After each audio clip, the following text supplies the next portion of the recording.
I know for certain that it's getting more and more tricky to catch you out on tracks. We'll have to work a little bit harder, but at least that means that we're doing our job right.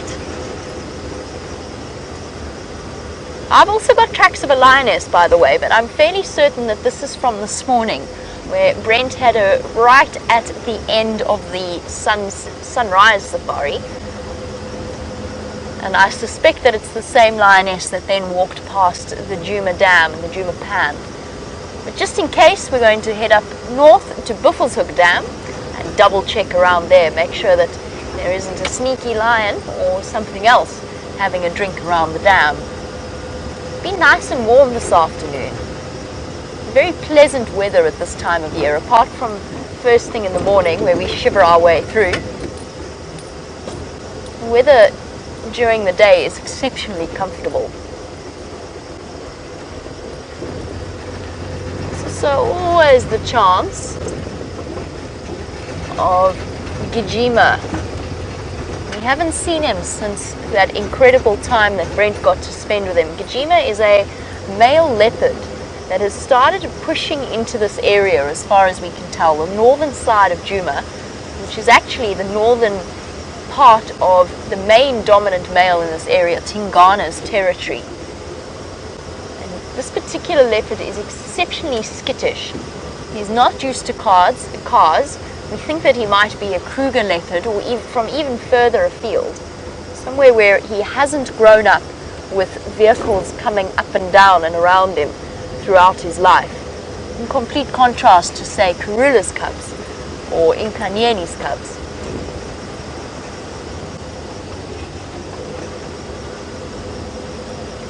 Brent spent some time with him when he had a kill in this area. He's much more relaxed at night, which is generally the pattern with skittish animals. Leopards, serval, caracal, all tend to be a bit more relaxed at night when there is or with a spotlight. But he got comfortable enough to let Brent get a good view of him. And there's always the possibility that he is around and starting to get more and more used to the constant backwards and forwards of vehicles.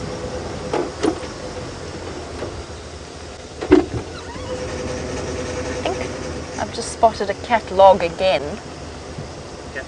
A catalog?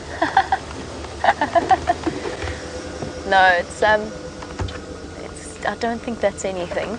It's on the right of the termite mound, at the base of that thorn tree, and I think it's not even a log. What is it? It's like a combination of spider web and grass. Got cats on the brain. You never know. Could have been a wildcat. It's happened before, but it wasn't in that case. Not quite as bad as the poor Dacre that I thought was convinced myself was some kind of mystery cat hiding behind the bush one night.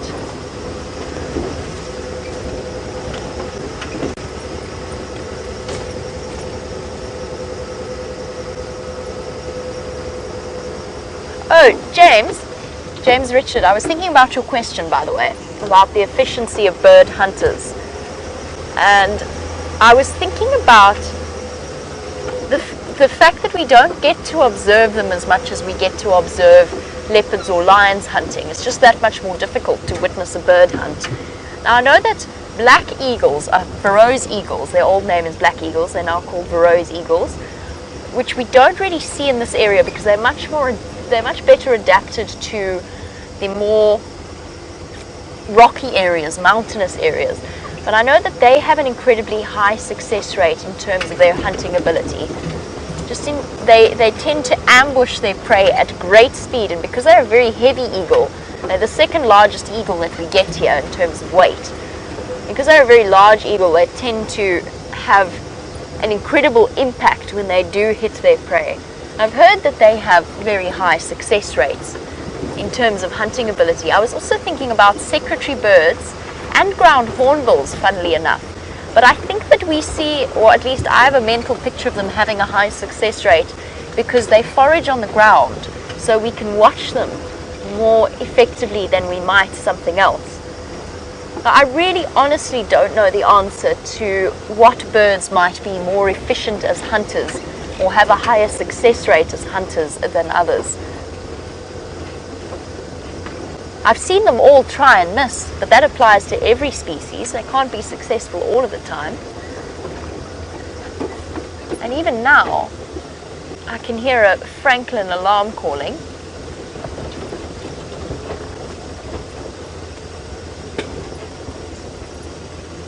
He stopped though, so I think it was just a little bit of a fright. Last time Liam and I saw a bird hunt here, it was the most incredible sighting. It was with an African goshawk, if I'm not mistaken, that had caught a Franklin and was trying to pluck it so that it could feed on it, but it was being mobbed constantly by grey go-away birds. The most phenomenal sighting. That was late one evening as we were coming across towards Buffelshoek Dam. Peter from the Netherlands, you were wondering whether our snake eagles or large birds of prey can hunt at night, and the answer is no, they can't. Unless it is a full moon night where you might see a little bit more activity, it is very, very unusual to see them active at night. Their eyesight is not good at night. Arrived at Buffelshoek Dam, currently inhabited by its grumpiest inhabitant. And just to finish off Peter's question before we chat about the hippo at Buffelshoek Dam, Peter, the nocturnal hunting is left solely for the owls to do. None of the other birds of prey have that level of eyesight. I called this hippo grumpy. That's probably highly unfair. First of all, he makes a very pleasant island for the terrapins of the area. They very often spend time hitching a ride on his back, and he's perfectly tolerant of them. And he's not grumpy, it's not his fault. He is exceptionally defensive, but all of the hippos are feeling pressurized at the moment by the drought that we're experiencing. And as the water levels get lower and lower, so they find themselves under more and more pressure. And I've noticed it particularly with him. He immediately starts showing what's known as displacement behavior. It's not quite aggression, although he has shown aggression before, or threat displays, but the snorting of the air out of his nostrils, all of that is just signs, him letting us know that we absolutely must not come any closer to him.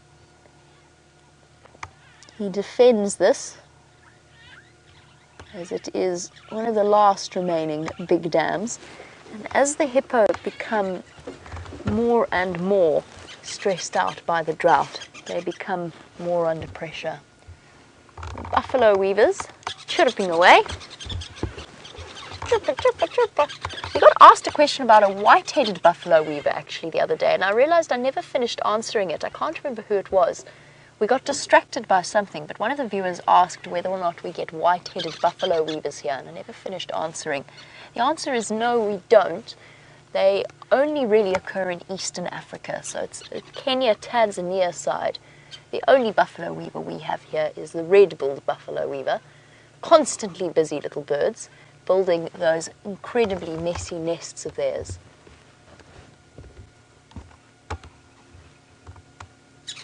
And as always, around Buffelshoek Dam, its usual cohort of starlings. In this case, what looks like it's a greater blue-eared starling.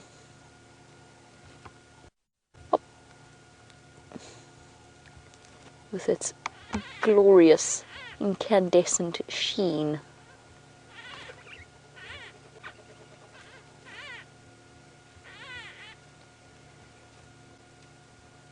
One of those typical patterns where the pretty birds don't really have the most attractive of calls.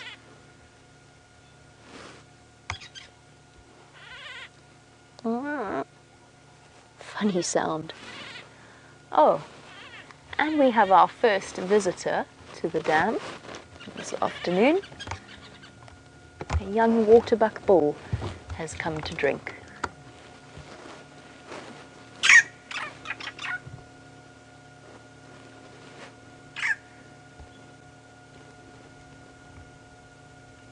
Always tense and coiled when you see antelope and zebra drink, that constant instinctive awareness that the murky water could be hiding something far more sinister than a grumpy hippo bull. And even though we haven't seen crocodiles in this dam for a long, long time, does not mean that it's impossible that there is one. I don't think there is, but you never ever take that for granted in Africa.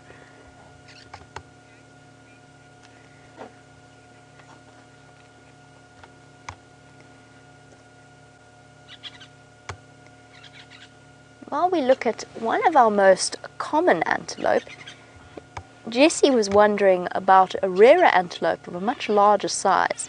Now, Jessie, you were saying that you've heard that the sable might come on to Djuma as we're faced with this drought, and you were wondering whether or not, or whether there are any other rare species of antelope that we might see. Oh, we've got something interesting playing out. Sorry, Jessie, I will get back to your question. I suddenly noticed the change in the hippo's behavior, and that's why. Look, this standoff. Young male elephant, thirsty young male elephant, and our hippo friend. Oh, terrapin's gone sliding off. Really, hippo? He's definitely bigger than that. Well, no, he's not bigger than that elephant, but that elephant is not that much bigger than him, weight-wise. And I think the Ellie is going to come and try and drink from the other side of the dam. We do not want to be involved in a battle between the two leviathans of the bush. Oh, head shake. And we'll make sure that we are ready to leave at a moment's notice, let's put it that way.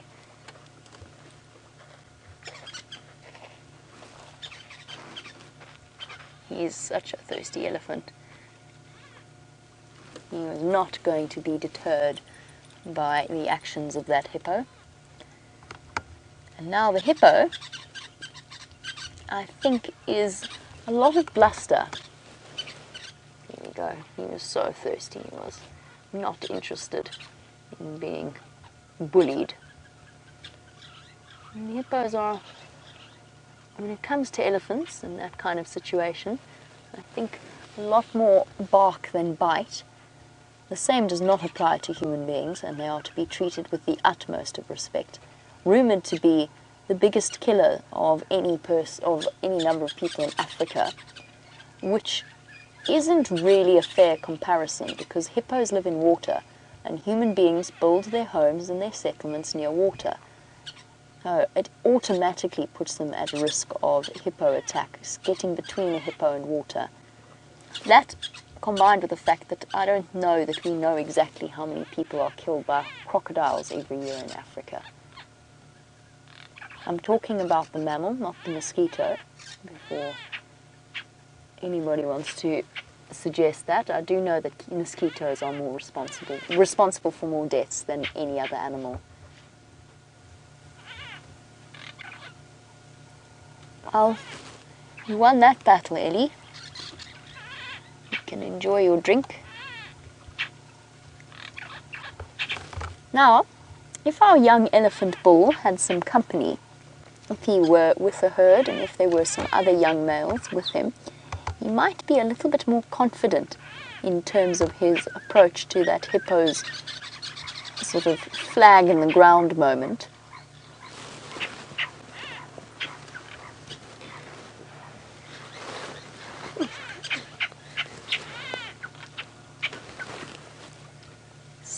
Each trunkful, probably with an elephant of this size, between 8 to 10 litres of water.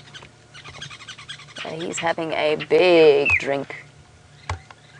Might even have been his first drink of the day.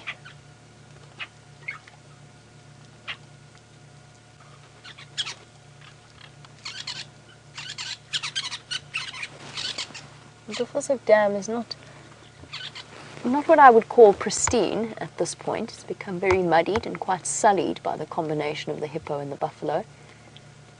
At this point, it is one of the few water sources left for a lot of the animals. Really, you can watch him stretch his trunk away from the edge so that he doesn't get a trunk full of sandy water that's been disturbed from where he's standing. Trying to reach out as far as possible. He might even have decided to go for a swim if that hippo hadn't very clearly told him that that would not be acceptable.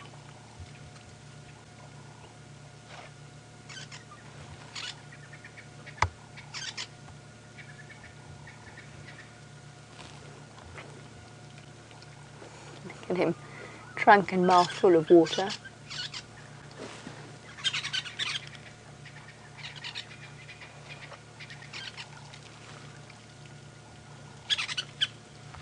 Beautiful scene here at Buffelshoek Dam.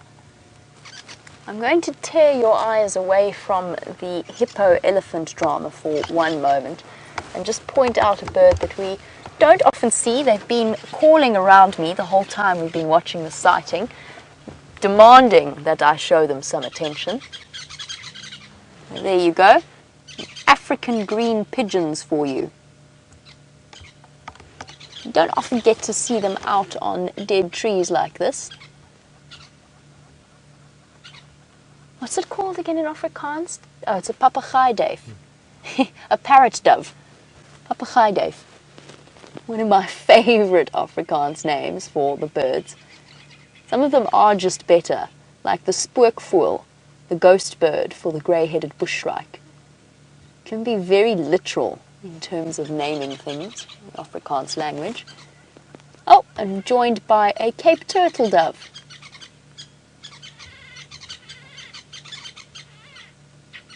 A pigeon, generally a fruit eater and usually arboreal, when compared to a dove, which is a seed eater mainly and largely ground-based. So whilst they might rest in trees, they spend most of their time wandering about on the ground. Although they're part of the same larger group, larger family, you can very clearly see the difference in terms of, first of all, size between the birds, second of all, the colour approach.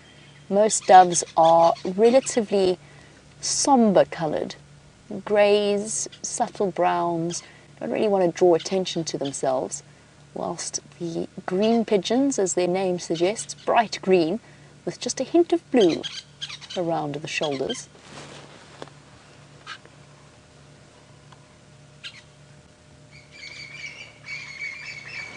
Lovely birds. Our elephant is still hanging around Buffelshoek Dam. He's thought a little bit about antagonizing the hippo, but for the moment neither of them want to risk a confrontation. And so he's decided that in the interests of being prudent, he's going to leave now. But you see that little lift of the foot, the backward glance? That's a sign of elephant indecision. Kind of like he was thinking about going back to show the hippo who's boss, and he certainly didn't want the hippo to think that he had been chased away. He wants the hippo to know that he is leaving on his own terms. It's a very anthropomorphic interpretation of what is happening, but it's so easy to do that with elephants because they give you that opportunity and they kind of make it that way. So he has moved off. Peter, in Germany, you were wondering on the subject of our aquatic life at the dam, what kind of fish would live here? The answer is tilapia would be one, and at this point, I think most of the tilapia have died off. At this point, probably one of the only remaining fish is the catfish or the barbel. And the reason I say that is at one point this year, Peter, this dam was dry. I mean bone dry. Most of the fish died. It became exceptionally smelly and somewhat hazardous to walk around because you'd sink into mud and wind up slicing yourself on the bits of fish bone around it. And catfish have a very useful adaptation where they go down into the mud and they cover themselves with a mucus layer that keeps them protected. So there might well still be some catfish that have survived the dryness of the dam. Jessie, I still haven't finished answering your question. I'm going to try and do it quickly. Sable is the most likely. Sable actually used to be based in this area. There's a possibility of roan, there's a possibility of antelope and tsetse, and maybe even Sharp's grasbok. But the sable is one of the most likely that you might see out here, just because roan is so much rarer. A bird just landed on our antenna. Okay, well, he's gone now. Apparently it's most convenient. Our elephant has moved off, and I think that Brent has found some more to show you. We're getting inspected by a little bull elephant. He's, oh, you're going to do a turn around?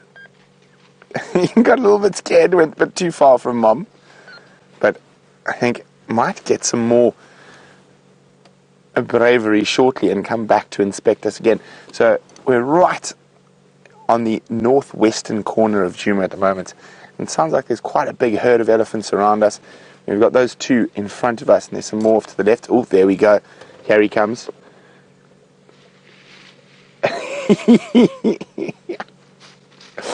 There we go. Look at that. He's going to charge right up to the car. Isn't that amazing?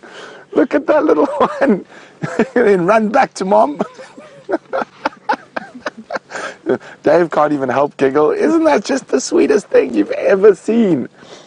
Now, very common little elephant bull behavior. He's just trying to show us how big and tough he is.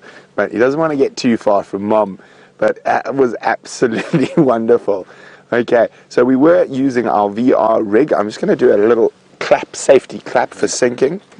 And then we're going to turn it off and see if we can move closer to these elephants. That was wonderful. There we go. That was absolutely spectacular. Now, of course, when that happens and it's a big bull who weighs 6 tons, it's a little bit more intimidating.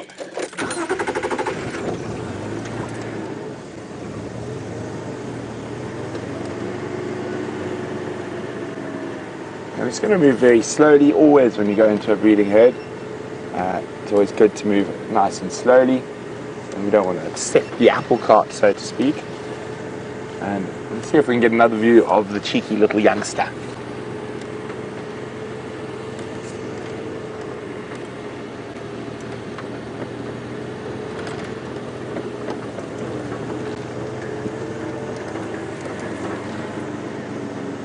So there we go.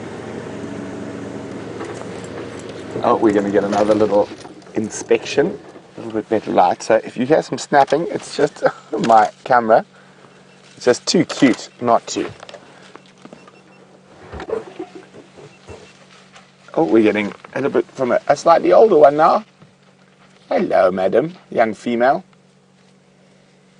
It's more curiosity and a bit of playfulness rather than any actual aggression. So when it comes to elephant breeding herds, you always watch the adults. There we go, look at this. Maybe we should do another VR, Dave. She's going to move off. We'll give it a go. Rolling. Okay, I'm going to do the clap at the end. Look at this. So we're getting some nice elephant activity here. These little ones are playing with us, shaking their heads at us. And quite often, watch, as she walks away, and will suddenly swing around. No, I think she's bored of us now. But it doesn't mean that little guy over there is not going to. So you can see the mother completely relaxed, tail just swinging. Here we go, here it comes. There we go. Hello, little monster. Yes, you're very brave and very scary. No, I'm trying to decide should I stay with Mom? Should I tell them off? That little guy's probably about 5-6 months. No, it's going to go back to Mom. So they're going to move into a thicket there. There's some more ellies slightly out in the open behind us. So I think we'll go have a look at those.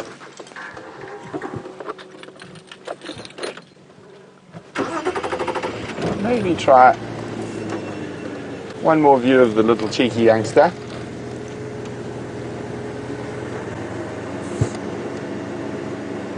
There you can see. Pop my nose off here. They are feeding in this direction, so hopefully they feed towards us.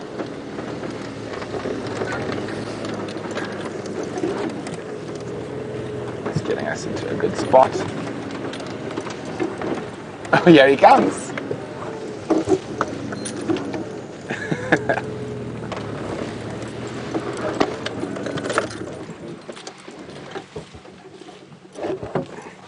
Oops. Yeah, helps when you put it in gear.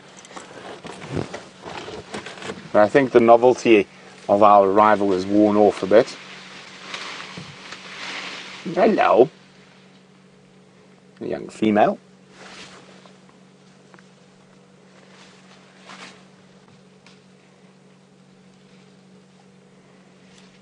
You're also scary, madam.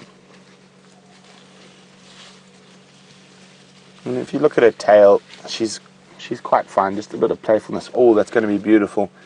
If that big female kicks up some dust, it's going to be lovely light. Just going to roll back. Oh, looks like they're going to go into the sunset.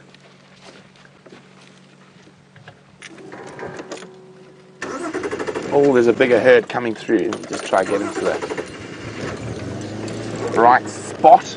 Dave, I reckon we pop that VR on again. Okay, I'm just going to do a clap before we get close to the ellies. So, there we go. So there's a nice big herd of elephants here. They're coming out of the crest here, out of the more closed woodland into a far more open woodland, and we just got this gorgeous light coming through as the sun sets to the west. And I'm just going to try and get us into a good spot to see all the elephants. So there's elephants there, all the way around us here. Oh, hello, it's you from this morning. Okay, I recognize that car at the back. She's sometimes a little bit iffy, but she looks like she's calmed down now. But we might get some action from the little guys. There's one behind us as well, going past. We're literally now 360 degrees elephants around us. Now, these youngsters might come a bit closer to investigate us.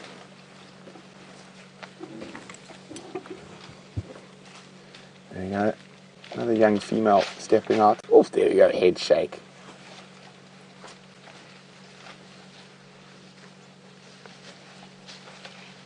Oh, look, coming right up on our nose. Hello, mister.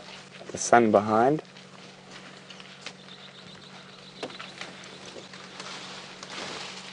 Well, Peter, who's in Germany, is wondering, do we have any amarula trees on Djuma? And that tree right there, Peter, is an amarula tree that the elephants are underneath. Just going to move the vehicle again slightly. Always important to let your vehicle run a little bit before you move. Sometimes, and keep your revs very low. Sometimes high revving and things like that can be sometimes misconstrued by the elephants as an aggressive movement.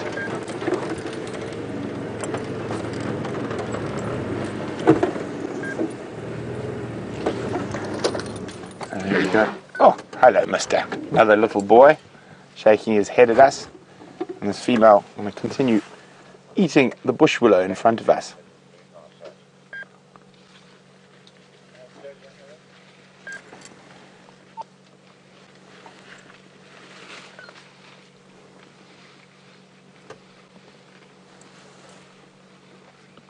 And that's just amazing. So Pinky Swear in Michigan is wondering, do little baby elephants... Sorry, I'm not looking at you because I'm looking at the VR. So, so it's a bit awkward now. We're trying to do both. But Pinky Swear is wondering, do elephants learn how to charge from their mom, or is it instinctual behavior? It's probably a bit of both. They'll gauge the reactions of the other animals in the herd and then react accordingly. Little elephant throw a stick at us. These are being a little bit more civil.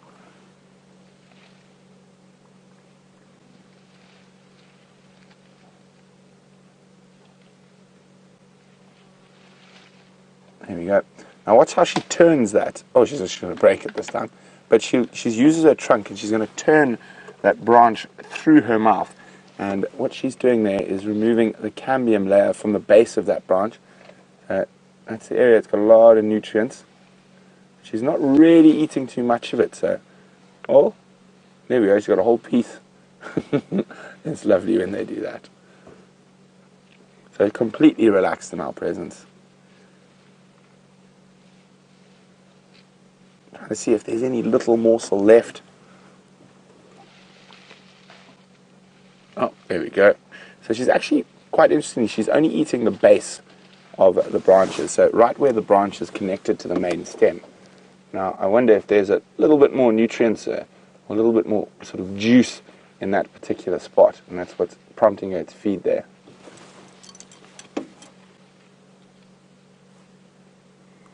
And lovely late afternoon light creeping through from the west.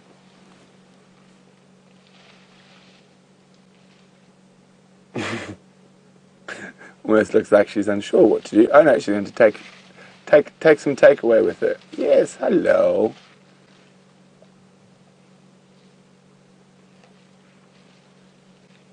A beautiful female. Listen to that crunch. Isn't that amazing? Now she just got that last little bit of that branch and she's rolling it around, trying to get the bark off. Now with a small branch like that, she might actually eat the whole thing.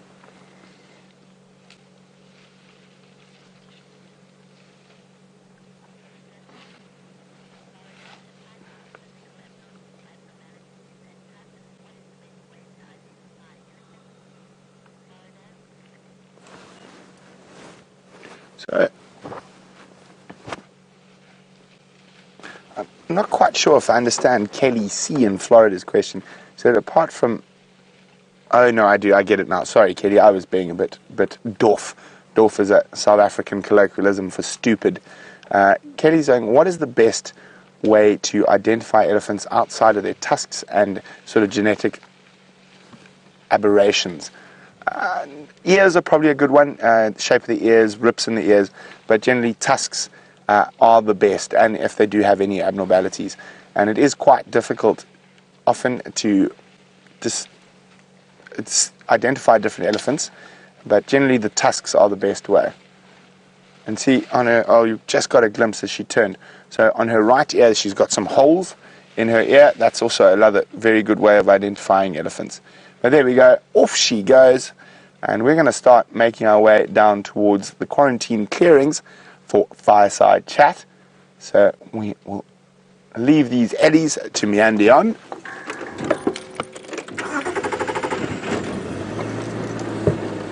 you want a safety clap, Dave?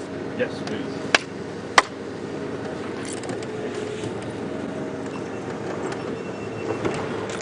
So, from one herd of elephants to some more elephants with Jamie. In this case, more elephants that are having quite the tussle. Two young boys that are pushing each other backwards and forwards. I know that the visual isn't fantastic. They're on the northern side of our boundary, so on Buffer's Hook. Oh, look how big and strong I am. I can push over a very small acacia tree. That's pretty intimidating. I'm pretty intimidated. Oh, do we have peace now? Has the victor been decided by his impressive display of pachyderm strength? No, we're going to go for the next tree now. Oh, no, bouncing back.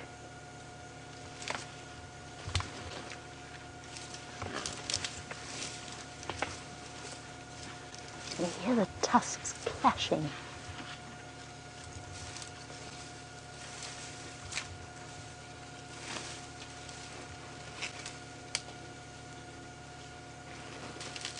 Dust clouds flying. This is the fantastic thing about winter. It's cool enough that we get elephants behaving like this, playing with each other. Oh, serious headbutt. Practicing the skills that they will one day need to compete for the right to pass on their genes. And who better to play with and practice with than a cousin or a brother? Probably a cousin, they're about the same size, the same age. Oh, I think that might, oh no, maybe he's going to back into him. Yep, he's coming back in. Little head shake.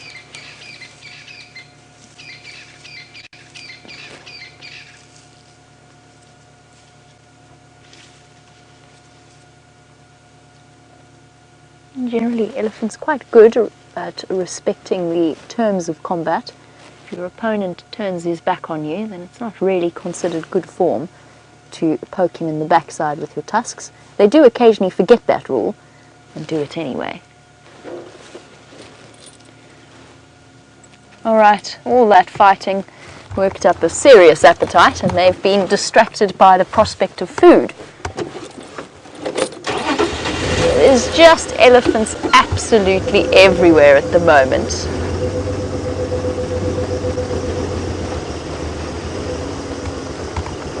Most of them are in some really dense vegetation, so I think we're going to leave our elephants for now. Start heading back towards those jackal that we saw earlier. I'm desperate to see how that scenario played out, but before we move off the topic of elephants entirely, Peter, you were wondering about whether it's true that elephants go crazy for oranges. It is absolutely 100% true. Any fruit with a relatively high sugar content, they absolutely love. They have been known to burglarize vehicles, break and enter into people's parked cars outside lodges in order to get to their supply of oranges, mangoes, whatever it is they can get their hands or at least their trunks on. So elephants love oranges, and I've heard stories about farmers up near Botswana that are citrus farmers, and as a peace offering to the elephants, they basically put all of the rejected oranges in a big pile, and the elephants converge there in the evenings to go and munch on the fruits. It's probably a vitamin C thing, but it's also a sugar thing. Very, very nutritious fruits. Speaking of which, I actually haven't managed to eat mine this afternoon. There's just been too many things happening. It's one of the big reasons why they really enjoy marula fruits. Marula fruits are exceptionally high in vitamin C. That's obviously a naturally occurring fruit that we get in this area. Very, very high in sugar and high in vitamin C.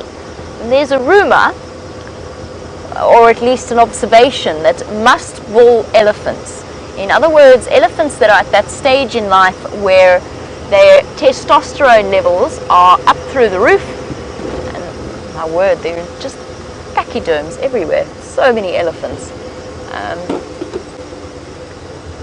There you go, there's more of them. We're not going to linger, I don't think, but we've got more elephants here. An elephant in must will apparently target marula fruits specifically, just for the additional boost of vitamins that they need from it. That's a rumor though, it's not really 100% backed up by science. Ellies really do enjoy a good fruit. Now, I've never had anything stolen from my vehicle. Vim, I don't know if in any of your experiences you've ever had an elephant steal from you. I haven't. It's quite unusual, but you never know. Monkeys robbed my car a couple of times. Yes. VM spot on. We've all had our vehicles robbed by monkeys and by baboons. I had a baboon jump through my car window, take a sandwich out of my hand, and then jump out the other side. I know that feeling very well, and it leaves you feeling a little bit confused, somewhat amused, and a bit like your personal space has been thoroughly invaded. I would be a bit more concerned if it were an elephant trying to steal it, or steal something from me. That's one of the reasons why in certain areas they will tell you not to leave fruit in your vehicle. if there are free roaming elephants that will go into the car park or wherever it is that you've left your vehicle. Kind of like when you're traveling and you're camping and you've got to be careful of bears, and make sure that everything is stored away in those metal cabinets at campsites or whatever else they happen to provide. Elephants can be quite similar, just with fruit. And hyenas with other stuff. There's lots of animals are opportunists. They will take what they can get. I'd offer the elephant my orange, but of course that's not something that we want to teach them. We certainly don't want to teach them that safari vehicles mean fruit. Otherwise we would have a major problem on our hands. That, and of course we just don't feed the animals. While we make our way to the jackals, let's head back onto the back of Wendy.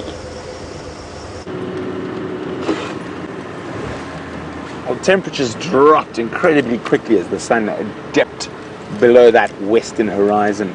So just a quick update on those who might have missed the first part of the drive and what's going to be happening for the rest of the drive. Queen Karula, the dominant female leopard on Djuma, we spent the first hour with her. We could hear cubs. They actually since have arrived. So the cubs were there, they are now feeding. We are not going to go back there. The sun is set below the horizon. That area will now be zoned. When I say zoned, it means no one will be able to go there, and that's because firstly there are 2 cubs there and there's a kill on the ground, so it might attract lions and hyenas to have spotlights and cars crashing around there at night. So in certain parts of the Sabi Sands, hyenas are very clever. They've learnt to look for leopards where there's a spotlight, or for leopard kills. So as a general rule, you never shine a spotlight on a leopard kill that's on the ground at night. So that's just to try and make sure we have as little effect on the wildlife as possible. But don't worry, I will be going there first thing tomorrow morning to try find Queen Karula and the little ones. But great that they are back on Djuma, really exciting news. And they are very deep in Djuma. It's not like they're just inside. They are a good couple of kilometers away from the southern boundary where they have been being kept. So maybe we might be seeing a bit more of them in the coming weeks, which is really exciting. Also, it's a fireside chat tonight, and for those of you who don't know what the fireside chat is, well, Jamie and I will get together around a fire, which is quite welcome during the winter months, and chat about the sightings and what's been happening during the week, as well as take a few questions. The questions for the fireside chat will be focused on the pangolin that Dave and I saw. First pangolin ever on Safari Live, and also it is the Kruger National Park's birthday today, so we'll be doing a little celebration of birth. So let's try and keep the questions about pangolin and the Kruger Park. And we will be doing a different format of fireside chat this evening. It will be on our Facebook page. So it will not be on the normal platforms. It will be live from the Safari Live Facebook page. There should be a little notification you can turn on there to let you know when we're doing live broadcasts from Facebook. Otherwise, I'm not the best technical guy to ask this stuff. I'm sure most of you are far better than I am. So pop onto the Safari Live Facebook page. I'm quite sure you'll be able to figure out how to view this evening's fireside chat. But our the leopards have been a bit scarce, so then today 2 different leopards, one down on Cheetah Plains, one here on Djuma, and hopefully some more tomorrow. Also the Nkahuma lioness briefly this morning, and she's moving around hunting, but I'm quite sure she will be returning to the den where she's keeping those cubs, and fingers crossed in the next week or so she might move that den on to Djuma, which would be really exciting. Imagine we have lion and leopard cubs on property. It will be a first since I have been at Safari Live, and I've been here now a year and 3 or 4 months. So first time we'll have both lion, or it's the first time we've got both lion and leopard cubs to some of our wonderful characters. And as I say, who needs a soap opera when you get to see what's happening in the bush every day? Dave thought that was funny. Yeah, Dave had a little chuckle there. So I'm going to be going to set up fireside chat in a little bit, and you will be with Jamie till she joins me around the fire, and it is going to be quite spectacular with the sun setting behind us, and we always got to keep an eye out. You never know when the Nkahuma lioness might decide to join us for a chat around the fire. I remember last week there was some banter on Twitter that maybe the Nkahuma females might want to take over final control for a while. I think that would be a very interesting prospect if we could speak lion, all of them telling us to chase the buffalo to final control. But I don't think that's going to happen. We're going to have to deal with our fierce ladies, and they are fierce ladies, lionesses in their own right, that sit in final control at the moment.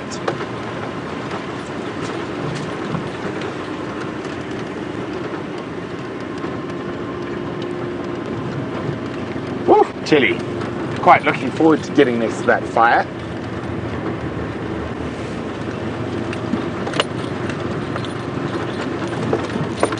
And we are moving into the winter months, so it is going to be really great cat sightings. Less grass, the prey species under more pressure because there is less grass and less water. But while we go set up fireside chat, Jamie's got the jackals. Just can't resist spending time with an animal that we've hardly ever got to see until recently. Oh, there was a big yawn there, exposing those dog-like teeth. There is our black-backed jackal in the evening light. You can see that really clear contrast between the black of the saddle on top of his back and then the tan of the rest of his body. It's not terrified of the vehicle, but it's not 100% comfortable with it, which means that we can't get terribly close, but we can sneak forward a little bit, just so that we can get... Oh wait, hold on. There might not be any point to going forward. Where are you off to?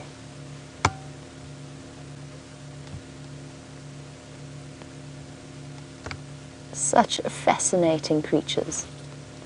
There's even records of almost packs of black-backed jackal in eastern Africa. It's sort of big groups, and it won't be a pack in the traditional sense as we understand it with wild dogs, for example, but a group of adults and their offspring, their fully grown offspring. There's even evidence of them hunting adult gazelle, so antelope just a little bit smaller than an impala. Now that would be something, hunting and killing, I mean successfully hunting adult gazelle. That would be quite the sighting to experience. We don't tend to think of jackals as hunters, we think of them as very cunning scavengers. Apparently they are more than capable. I have seen them hunt baby impala before, but unsuccessfully.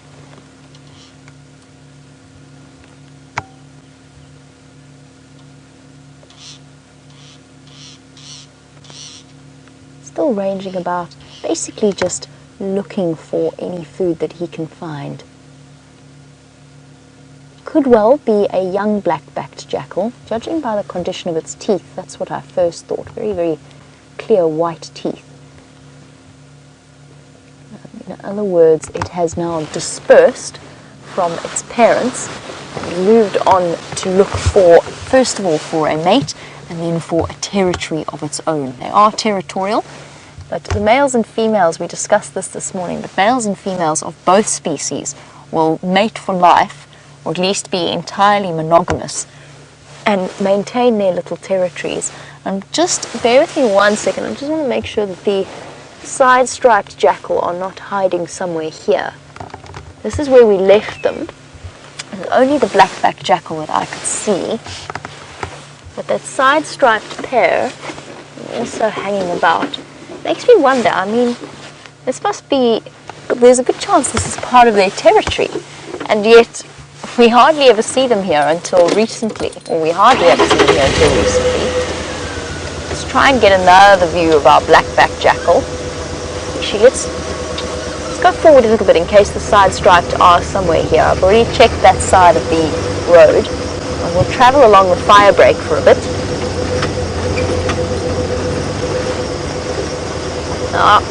It's something that I haven't heard terribly much while I've been here, but I have missed the sound of jackals calling. They sound a little bit like they are singing. It's the most incredible sound, particularly side stripes are less vocal, but black-backed jackal can be particularly vocal. Not something that I've heard once since I started working here. I used to hear quite frequently. My very first job in the bush was in the Kalahari, in the southern Kalahari, and I used to hear them singing to each other all the time. Beautiful, kind of like the equivalent of a wolf howl piercing through the night. And I'm hoping that our increased number of sightings of jackal might just mean that we might get to hear them more frequently.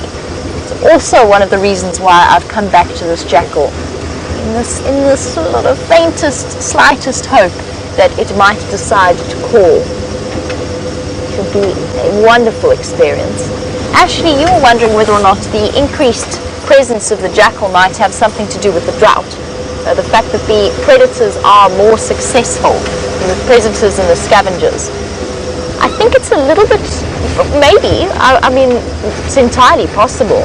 I think that it's a little bit too soon for us to be experiencing such a sudden change in population numbers. I think that would be more of a gradual thing.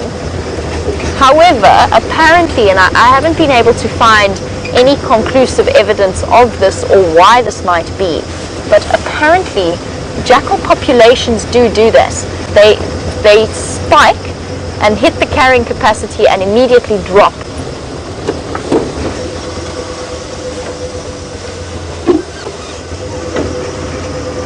And go very, very low. I'm just looking at this drag mark here. I'm 100% certain that this is from the buffalo that we saw the hyenas playing with earlier.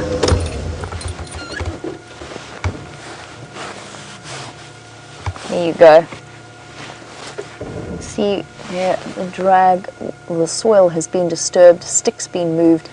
It's quite easy actually to tell the direction of this drag mark. It's actually relatively easy to follow a track like this in terms of looking for wherever they've taken it. Let me just hear that again. I'm just going to be quiet for one moment.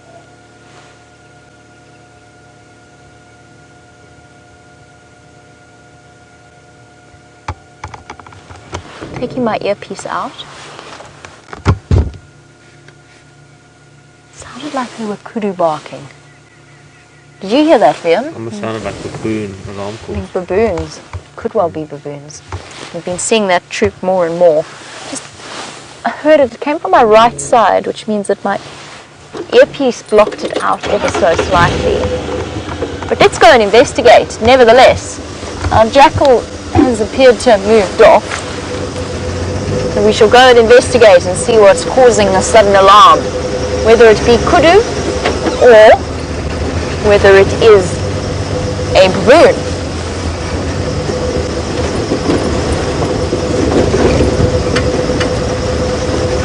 Oh, back to Ashley's question. Yes, so we might be just in the sort of the upswing of the jackal population recovering. There's theories put forward that they do this because and a jackal is actually a very resilient animal and they breed quite rapidly. So about once a year, a female will have pups, but she has quite a high success rate. So an average between 2 to 4, but up to 6 pups at a time. And with a relatively high survival rate, a jackal population can increase quite quickly. And the theories go that essentially what happens is they hit their carrying capacity and the disease will sweep through the population really quickly. But it's difficult to imagine what sort of disease it would be that would act so negatively on the jackal and not on other animals. Although, of course, now we've got this terrible situation with the wild dog pack in Lower Sabi that all contracted canine distemper, and that wiped out an entire wild dog pack in the space of a couple of days, which is utterly devastating for an animal that is so critically endangered as it is. It sounded like it was coming from... Oh! Roadblock! Sorry, boy. You came as a surprise to me too.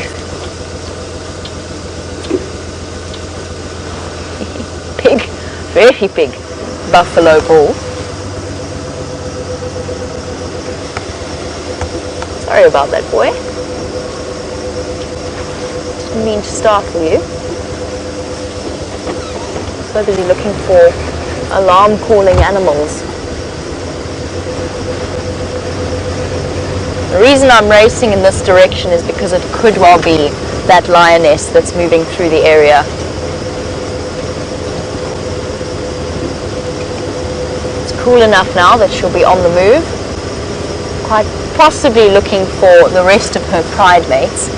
It sounded like it was on this side of the road. Again, direction's a bit tricky. I have an earpiece in, but I think it was from somewhere here. Area can play a very important role. Sniffing for carcasses can also help.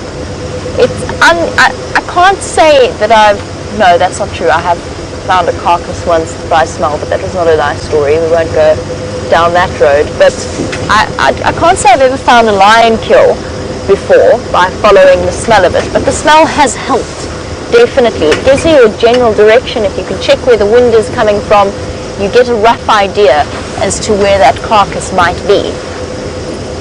Now, those are the only real way that your nose will play a role in helping you to track an animal.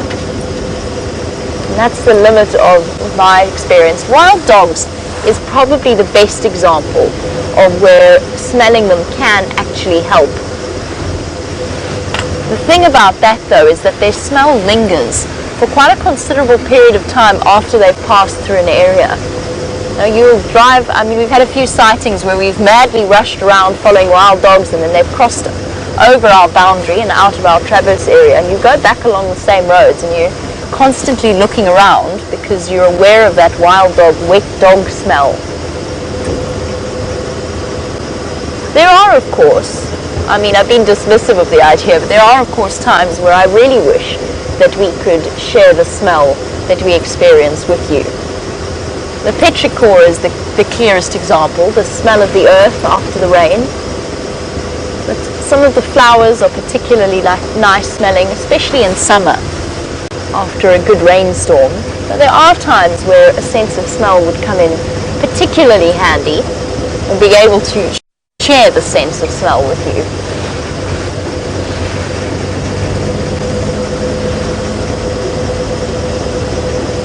Seen anything that would be alarm calling at a lion. Doesn't mean it didn't come from around here.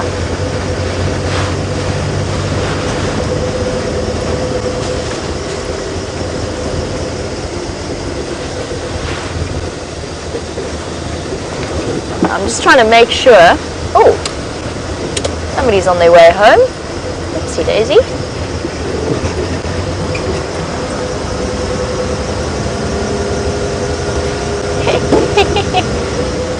Hello. Hello. How are you? How are you? Good, and you? Good. How's the Herbert? Do you hear anything alarm calling this side? No. No. I thought I had a kudu, but maybe Okay. Zoe's, maybe a bit further. Do you have Stefan's number? I do. Herbert, I can't. Okay. Okay. Has he got yours? He's got your phone number. I'm not sure. But I'll call Rebecca anyway. Okay, sharp. She says she'll send it to you. Okay. Okay, cheers, Herbert.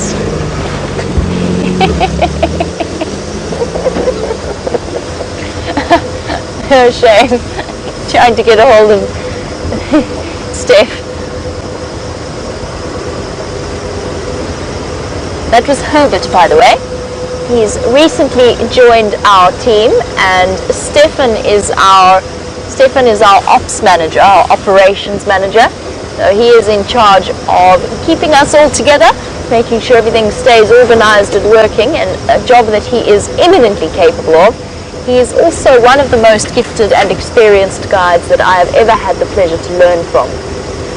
And Herbert has recently joined the team as a combination of tracker and teacher for us in terms of some of the knowledge that we might be missing out on, particularly local knowledge of the medicinal uses of plants and trees and animal behavior, and then also to act as additional security detail on bushwalks, so to sort of scan ahead and make sure that we don't run the risk of endangering ourselves or indeed an animal whilst we're out in the bush on foot.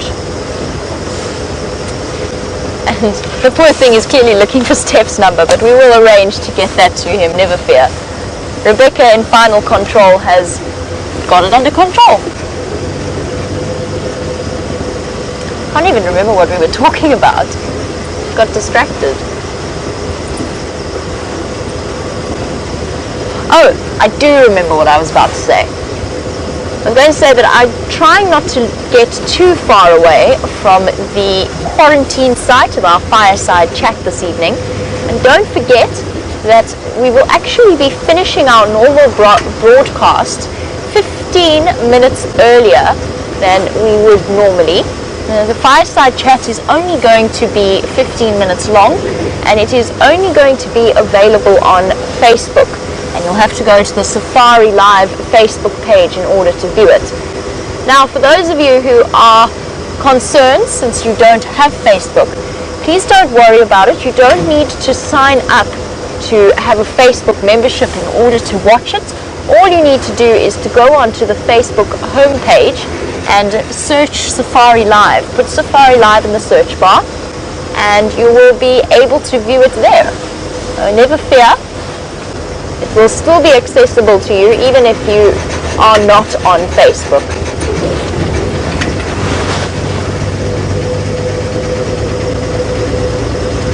And what that means is that it is a delicate operation in terms of my timing. Making sure we explore all of the nocturnal value of the bush before racing across to a fireside chat.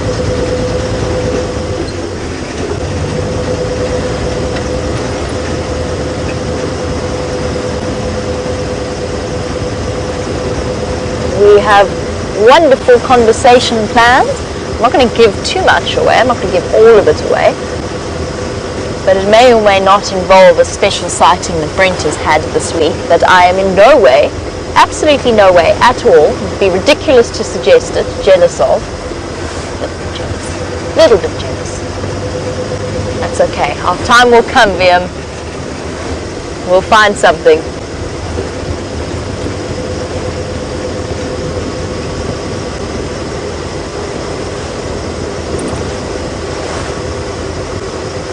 Let us see if we can't find a bush baby or a civet or a white-tailed mongoose before the end of our sunset safari. One thing we did notice while we were driving along Whipple's Hook cut line is just how many civet tracks there are on that cut line. Up and down and up and down, which tells us that that is a regular civet highway. Civets do walk set pathways at night, and they usually walk the same path back. You almost always have one set of tracks going in one direction and one set of tracks coming back in the opposite direction. But it's building up that little bit of knowledge that for times when perhaps, just perhaps, we might be driving around in the middle of the night, we'll be able to plot out a little better exactly where we should go in terms of finding the right animals. The mysterious nocturnal ones that are always exciting to see. We've done so well now. I'm hoping that we might add another unusual animal to our list before the day is out.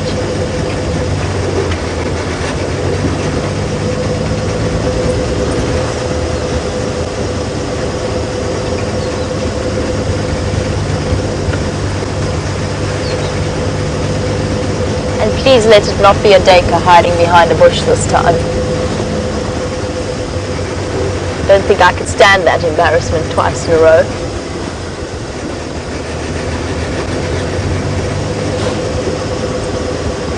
And just so that you can all rest assured, the sighting of Karula is now closed since she hasn't put the kill up into a tree. She will be left alone for the duration of the evening, and we'll just have to try again to see her in the morning. Now, as most of our diurnal animals start to head to bed, Kathy in Tennessee, you were wondering what happens to the oxpeckers at night. Obviously, they can't sit on the animals while they're wandering about during the dark, in the dark, or sleeping in the dark. And the answer, Kathy, is they go up into the trees. They do have regular trees that groups of oxpeckers will rest in. If there is if it is their breeding time, which isn't at the moment, but towards the start of the rainy season, they will return to the tree where the female has a nest site, usually in a hole or a hollow or something similar, quite often a dead tree, and they will return back there every single night. And oxpeckers are what are called cooperative breeders, kind of like the jackal actually, but in birds, cooperative breeders, basically it's exactly the same in a way. The previous offspring of the male and female will actually stick around and help with the rearing of the next set. And for mammal species, this confers a tremendous advantage. So let's go back to our jackal for the moment. Not all jackal offspring will stay with their parents and help. However, there is a tremendous success rate, increased success rate, of very clearly demonstrable through statistics in terms of the females that have helpers and the females that do not. And the females that do have helpers have a far higher survival rate for their pups. And it's not entirely clear what it is that prompts some pups to stay with their parents and help out, and others to leave. It's something that nobody really knows or understands. It seems that the more dominant pups, the more adventurous pups, tend to disperse and go off on their own, whilst the more submissive ones are the ones that stay behind and help their parents. And it might give them an opportunity to have a little bit of increased protection before facing the big, wide, scary world. In other words, they are quite comfortable to stick with their parents. But it might also be that it's because they essentially will share an enormous amount of DNA with their siblings. I mean, they're essentially made of the same makeup, however different the genotypes might be. So they are, in essence, doing that, helping to forward that biological urge, which is to propagate one's own genetics. By helping siblings survive, they are doing that. And they're also, at the same time, gaining really valuable knowledge as to how they can raise their babies, what it is they can do to learn the skills. And I do think that there is a degree of skill involved.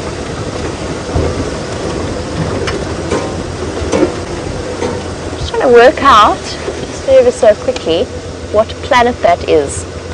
Apparently, Mars is meant to be exceptionally bright at the moment.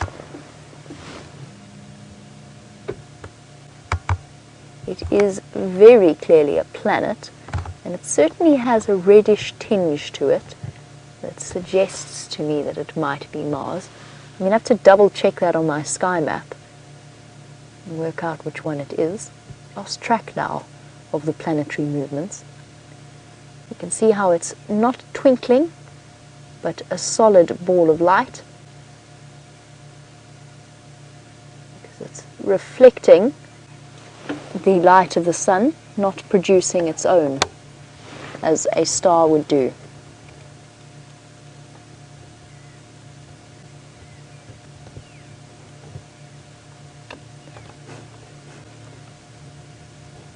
Awesome. I think it's Mars. I'm going to have to double check. I know Mars was meant to be quite bright at the moment.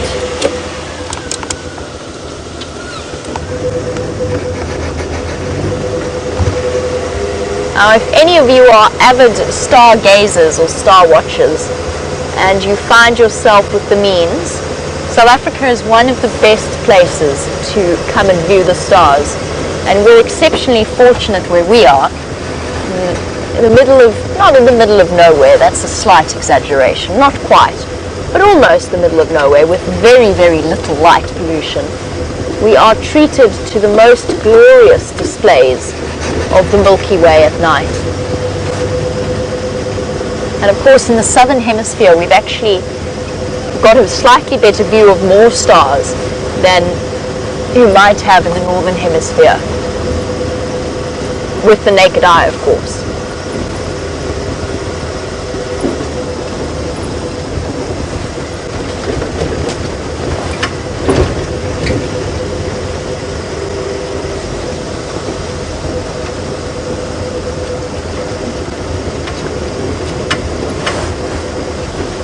Just an update, it sounds as though fireside chat might be delayed.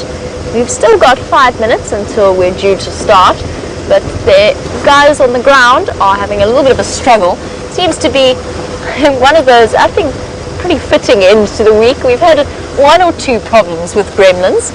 We've managed to largely boot them out of Wendy. The tech team has largely managed to boot them out of Wendy.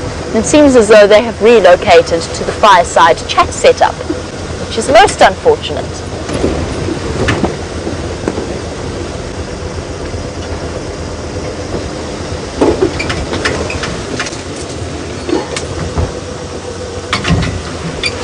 Always forget about that low-hanging tree. I want to make sure that our antenna doesn't get hit too hard by any branches that we pass under. So we've got a very large broadcast antenna that sticks up. How high is it, Vim, from the ground? Must be 4 meters? 5? Yeah, 5 meters. I mean, it's about the size of a very big elephant. I would say that that might be about right. So 15 odd feet, it sticks up above the ground, which means that every now and again the odd branch catches it, or in fact, in keeping with this afternoon's events, a bird might decide to land on it. Better speed up a little bit.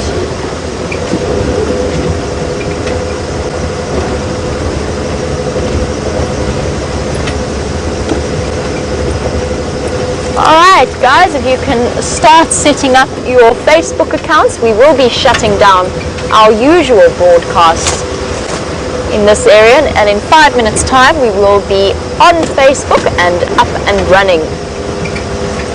You'll have to find us there. Teaching on YouTube, the Wild Earth site, or the Nat.Geo Wild site. You'll be sent back across to the Djuma Dam camera. Alright, I'll see you all shortly. Enjoy!